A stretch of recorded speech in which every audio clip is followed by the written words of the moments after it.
عسلامة، مرحبا بكم. اليوم ان شاء الله باش نعمل مع بعضنا كيما شفتوا في الصورة المصغرة شربة حوت على الطريقة الصفاقسية. وصفة صحية وسريعة وبنينة وغير مكلفة. ننطلقوا على بركة الله. خديت لهنا بصلة حجم صغير،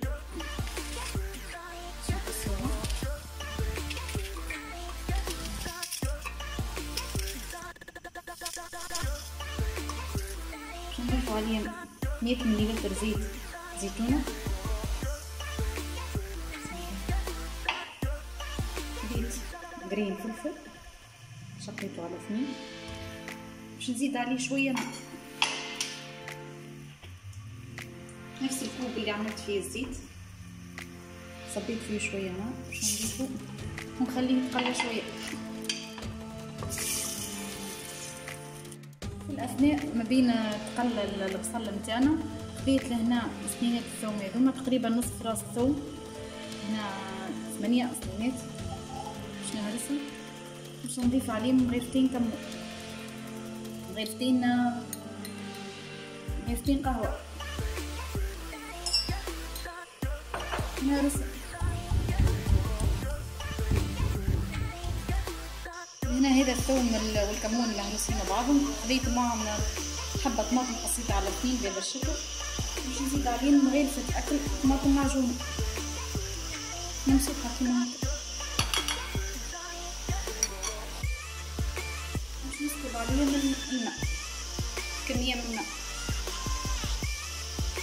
بهذا الشكل.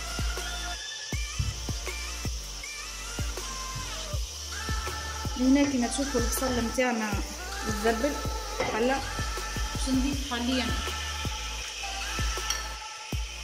ملعقة أكل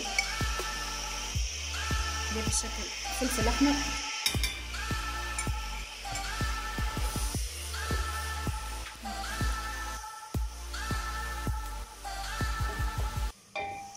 كيما تشوفوا. باش نضيف هذه الخليط اللي حضرناه بهذا الشكل، نخليه يزيد يتقلب حتى لين الطماطمات نتاعنا هذوما يذبلوا. هذه هي التقليه نتاعنا، احنا نقول لها التقليه. كي ننزل هنا على الطماطم يتفرغص معايا هكا، التقليه نتاعي تسمى طابت. باش ننزل قرينات الفلفل، اللي يحب ما يلزمش ينجم ما يلزمش، لكن انا الصغار يعملوا تحريشه بهالتقليه هذه، ينجموا ياكلوها هكايا سواء.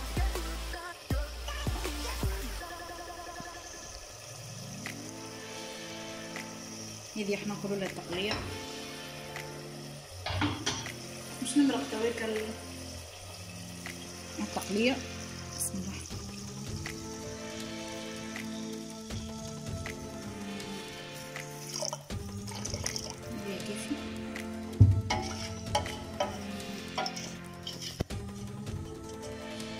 هنا خديت السمك هذا اللي عندي انا، اي نوع نتاع سمك تنجموا تستعملوها في الشوربه نتاعكم. انا هنا هذه عندي وراطه بلديه جويده، باش نملحها شويه.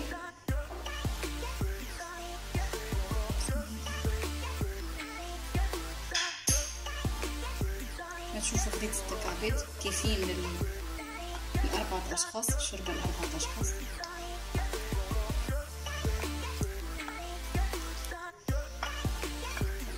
نستنى هكا حتى يسخن المرق نتاعي ونرمي كعبات الحوت.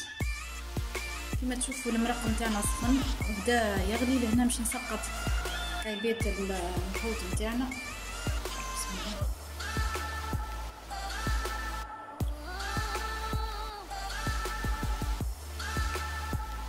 باش نحطهم تقريبا 2-3 ونطفي عليهم.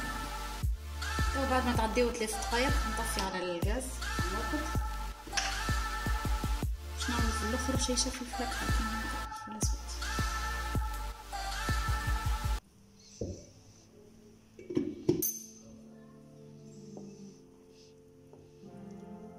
باش نسكع بين السمك.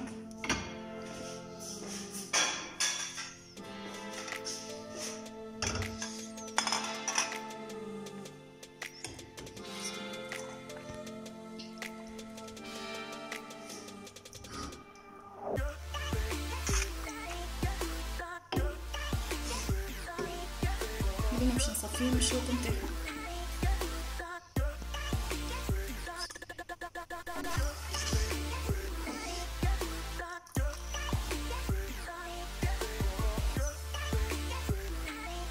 باش نصفي كذلك المرق نتاعنا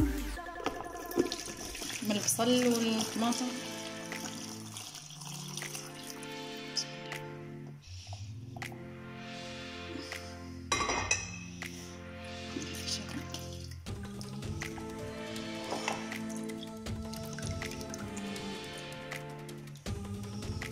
نعاود نرجع المرق نتاعنا نفس الوقت.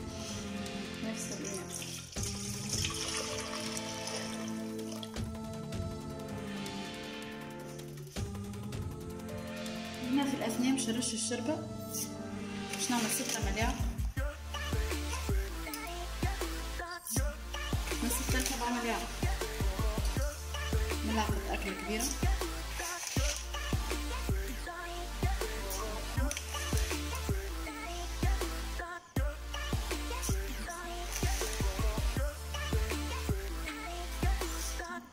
باش نزيدو في ملعقة صغيرة نخليه يغطي.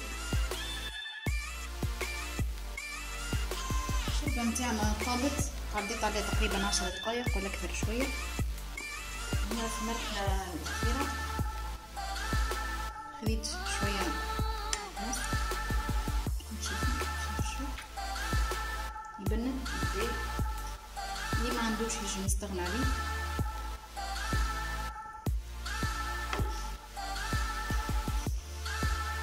صفيت كعيبات الحوت متاعنا كما تشوفوا، هذه الكميه اللي تحصلت عليها. بسم الله باش نرجعها.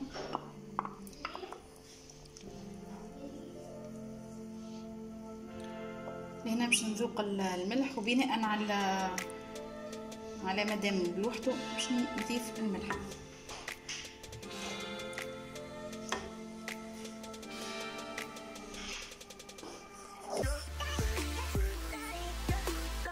نعمل الكمية هذيا وانتوما عين كميزانكم في اللي يتعلق بالملح.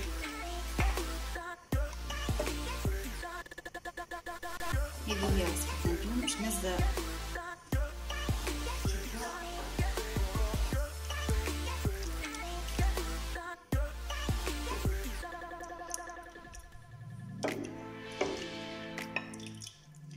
الشوربة متاعنا صارت جاهزة كما تشوفوا. ان شاء الله تجربوها ونأكد لكم مش تعجبكم ومش هي طيبة. الى اللقاء.